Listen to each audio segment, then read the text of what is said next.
Before I start, I feel like I should make something very clear. I absolutely love Ellen. We've been living together for about 3 years now, but have known each other our whole lives. In fact, we were childhood friends, and I know this may sound like a fairy tale to some people, but it truly felt like we were always destined to be together, even after graduation. When we started dating other people, it only felt truly right when we were with each other. So I don't know what took me so long to ask her out, but I'm really glad I did. We have the same taste in music, shows, and even food. We laugh at the same dumb jokes, and know exactly how to comfort each other in times of need.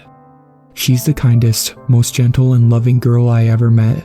We even been talking about our plans for marriage, and how we would like to have kids of our own. That's why it hurts so much how it all went terribly wrong in just 4 nights.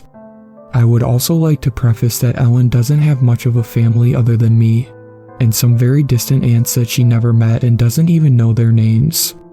I was born in a big family, with 4 siblings and plenty of cousins that were always visiting, and even helping out when we got in trouble. Ellen has none of that. She doesn't have any siblings, and her father was an alcoholic, abusive freak that died when she was young. Her mother was a very kind and inspiring person that took care of the family by herself for many years, and almost a second mother to myself. So when she passed away last year, it hurt us both for a long time. But Ellen stayed strong. She's not the type to let her feelings easily surface, so you gotta be a lot more perceptive to get what she truly feels. I used to pride myself in being capable of that. I felt like I knew her better than I knew myself. That's why this is all so strange, and frankly, terrifying.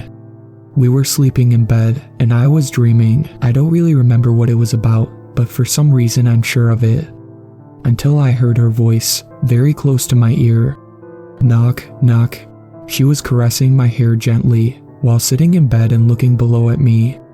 I slowly opened my eyes, groggy from sleep. Hey, what is up, baby? She kept looking at me, fixated, and repeated, knock, knock. I glanced at the digital clock on top of the dresser. 3:27 in the morning. I had work in only a few hours. What is it, Ellen? She paused. Please answer the joke, dear. Knock, knock. Fine, I accepted, mostly because I was expecting some kind of surprise. Ellen wasn't the type to do what she was doing for no reason. Who's there? Her smile opened up, and she answered, not me, so don't answer the door. I kept looking at her, dumbfounded. What was that supposed to mean? Is that it? Is that the joke? Yes, she said, laying in the couch and covering herself with a blanket. Thank you for answering. Weirdo, I answered, closing my eyes and going back to sleep. Next morning, things went as usual.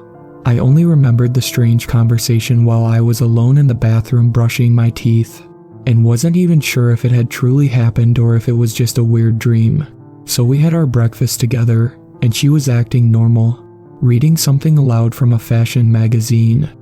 Frankly, I wasn't paying much attention, so I took the opportunity to ask about last night. Initially, she didn't seem to know what I was talking about. Then her eyes fixated on me and the same smile from last night crossed her face briefly, and I knew it wasn't just a dream.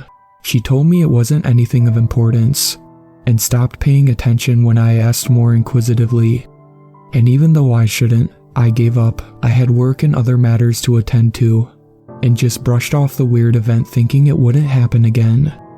But the following night, I woke up to her voice. Knock, knock. What is it now? I said. Ellen, what are you doing? Knock, knock. She repeated. She wasn't even touching me, just sitting in bed, looking at me with that same smile, but her eyes seemed larger, and she blinked in longer intervals. I looked at the clock. Once again, 3:27 in the morning. Ellen, come on. What is it? I got work in a few hours. Can't have the luxury of waking up in the middle of the night to answer knock-knock jokes. Knock, knock. This is getting creepy. You know, I'm not sure if this is some gag you've been doing, but I don't like it. Answer it. Knock, knock. I sighed, but also let a small laugh escape. It was creepy, of course, but she was also my Ellen, so it didn't bother me as much as it should. Fine, who the fuck is there? I answered in a playful tone. Not me, so don't answer the door. For some reason, I felt a chill down in my spine. It was the same answer as before and I still didn't get what it meant. But the way she said it, with a strange, monotone voice, contrasted well with her smile and the fact that I had no idea of what she meant by that. What does that mean? I asked. I really don't get it. She just smiled and went back to sleep. I felt a throb in my heart, but did the same. Next day, we talked again about what was happening. She was very evasive with my questions and I barely got her to say anything. It was almost as if she couldn't talk about it, which was very strange, considering we talk about pretty much everything. I told her I needed to be well rested for work, something she should understand well, and wasn't liking her little gag every night. She just nodded, and I decided to not press further, as I didn't want to hurt her feelings and had work to attend to. When I got back home, we had dinner, watched a movie and went to bed. Knock, knock. I opened my eyes faster this time around. In fact, I barely got any sleep. I just knew she would do it again and kept thinking about it the whole time. Glanced at the clock, 3:27 in the morning. Knock, knock. I thought about ignoring her, just pretending I was asleep and she wouldn't wake me up. So I closed my eyes slowly, hoping that she hadn't seen me opening them in the first place, and stayed quiet. Knock, knock. She kept saying. She didn't stop. I regulated my breathing, but she kept going. Knock, knock. I'm not answering your fucking joke. Ellen, stop it. Knock, knock. I ignored, but she kept going. She had never been this insistent with anything before. I tried to ignore it, but it was getting on my nerves. And frankly, I felt scared. Why was Ellen doing this? Why every night, at the same exact time down to the minute? Why wouldn't she let me sleep until I answered her? Knock, knock. I got up in a sudden movement. God damn it, Ellen. I was ready for a discussion, but when I finally glanced at her, it was as if the strength was drained from me. She wasn't smiling, she wasn't blinking, just staring right at me fixated like an animal, and her mouth was moving, slowly, and she didn't stop. Knock, knock.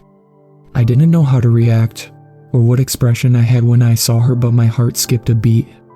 It was terrifying, as if her gaze froze me in place, 1,000-yard stare. Knock, knock. Who's there? I asked, feeling as if it was the only way out of that nightmare. Not me, so don't answer the door, she said weakly. Ellen slowly closed her eyes and laid down. I kept staring at her while she fell into what seemed to be a deep sleep. I got up and left. I walked downstairs and sat down at the couch in the living room, staring at the night sky outside and absorbing the quiet of the neighborhood. My heart was beating fast and it didn't slow down. I was too scared to sleep in the same room as my girlfriend, all because of a fucking knock-knock joke. But it was unnatural. I thought about calling someone. I thought about it all being some kind of sleep-related issue, such as some type of sleepwalking. But it didn't make any sense. I felt so tired and decided that early in the morning, I would call an old friend who's a psychologist and get the opinion of a professional. Something was wrong with Ellen. I stayed in the couch as the day rose, and once Ellen woke up, she was acting normal again. Even asked me why I wasn't in bed. I didn't answer. In fact, I didn't speak to her and simply left for work. She seemed very upset, but I wouldn't do anything about it. Once I got to work, I called my friend, told him everything that was happening in as much detail as I'm describing now. He didn't seem as worried as I thought he would be, but we agreed in making an appointment for next week. Now I just needed to convince Ellen to come with me. I received plenty of text messages from her. She seemed very worried, sad, and even confused. She apologized a lot, and it broke my heart a little. I felt bad, I shouldn't, but I answered her and made her promise it wouldn't happen again. I also told her about the appointment, and she seemed reluctant but agreed to go with me. So we made up. This was Ellen, after all. The girl I knew ever since I was 6 years old. The woman I loved and that had taken care of me for years. And as much as that strange behavior creeped me out, she wasn't doing anything particularly frightening or even dangerous. So for a brief while, I convinced myself I should give her another chance. When I returned home from work, we stayed together. She even prepared my favorite meal. Ellen was acting as gentle and caring as I always remembered, and I slept with her in our bedroom, even though I was still a bit reluctant. Knock. I couldn't believe it. She promised me she wouldn't. Knock. I gazed at the clock. 3:27 in the morning. Knock. I was laying on my stomach and I couldn't see her face. In fact, I didn't even bother to look at her. I was feeling more sad than scared. At that point, sad that she had broken her word. Knock. Who's there? I answered, determined to just go back to sleep. Not me, so don't answer the door. I stayed quiet and closed my eyes. I just hoped I would be able to handle it until the appointment next week. To my surprise, I was actually able to sleep, probably because I hadn't been able to rest since last night. The following morning, I went back to not saying anything to Ellen, only very limited responses. I was expecting her to act the same as yesterday, trying to apologize, but she didn't. Mostly she didn't say anything, almost as if she had accepted it. She also looked tired, or at least a bit weak. I went to work, but I couldn't stop thinking about her. Didn't receive any messages either. Once I got back, we had the most silent dinner I ever had in my life. And she barely ate anything. I decided to let her have the bedroom and sleep on the couch. I wasn't sure if it would stop her, but held on to the hope that she wouldn't go downstairs only to tell me the same knock-knock joke again. I covered myself with a blanket, shaked off that uneasy feeling, and tried to sleep. I had a deep sleep, without dreams, felt like I was lost in darkness. Then I heard breathing. Opened my eyes to see Ellen, standing above me, looking at me with big fixated eyes and dilated pupils that didn't seem to belong in such a completely neutral expression, watching me sleep. I almost screamed in terror, jumped out of the couch, and her eyes followed me as I stumbled through the dark room, creating distance between us. For a moment I was able to glance at the clock above the table. 3:27 in the morning. Ellen, what are you doing? I asked, desperate, but she didn't move.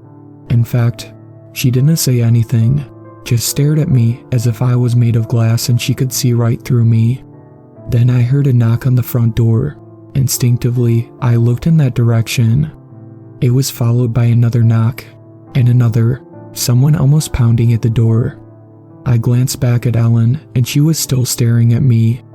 Slowly, I got closer to the door and she didn't move. The pounding continued. Who's there? I screamed. It stopped, and then I heard a voice. John, can you hear me? Open the door, please. John, please open the door. I froze in place. The voice kept calling me, but I couldn't believe it. It was Ellen's voice, coming from the other side of the door. But it couldn't be. I beg you, John, open the door, it's serious. She's not me, I swear. Slowly I turned my head to look at Ellen. Standing in front of the couch, she was looking at me, the same fixated eyes and a terrible wide grin across her face. The pounding continued. John, open the door. Please, you have to trust me. I stayed still, not knowing what to do, and I don't remember what happened after that. I just woke up in my bedroom. The digital clock indicates it's 4:21 in the morning. Ellen isn't by my side. I'm completely alone. I'm trembling uncontrollably, and I don't know what's going on. I don't remember what happened after I saw her terrible grin. I don't know if I opened the door. I tried to look for my phone, see if I could call the police or at least someone that I know, but I left it downstairs.